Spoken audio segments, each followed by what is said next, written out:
Par Larry Hodgson 24 janvier 2017. Des plantes qui flottent dans l'air. Tillandsia ou fille de l'air. Photo, live. J'ai vu quelque chose de remarquable à l'exposition puis, des plantes qui flottaient dans l'air. Oui, le pot était suspendu dans l'air environ 2 cm mon estimation, au-dessus d'une base. De plus le pot et la plante tournaient constamment. Chic, non?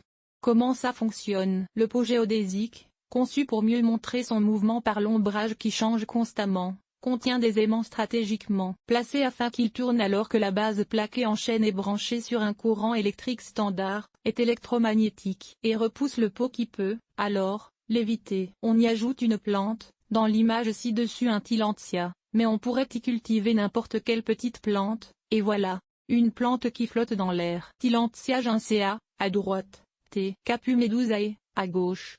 Photo, live. On entretient la plante comme toute plante d'intérieur. Un emplacement éclairé à l'air humide et chauffé normalement et des arrosages ponctuels, et peut-être un peu d'engrais de temps en temps. Il faut tout simplement faire très attention lors de l'arrosage, car le pot n'a pas de trou de drainage. Si vous cultivez un tillandsia ou fille de l'air Tillandsia spp, dans le pot, l'arrosage pourrait tout simplement être une vaporisation. Le site web du fabricant, Life, suggère aussi que les aimants stimuleront la croissance de la plante et que le mouvement lui sera bénéfique. La première affirmation est douteuse, mais il est certain que quand une plante reçoit de la lumière de tous les côtés, comme dans ce cas, sa croissance future risque d'être plus symétrique. Aussi, les tillandsia utilisés par le fabricant ont besoin d'une meilleure circulation d'air que la plupart des végétaux, ce que le mouvement pourrait aussi assurer. Où s'en procurer?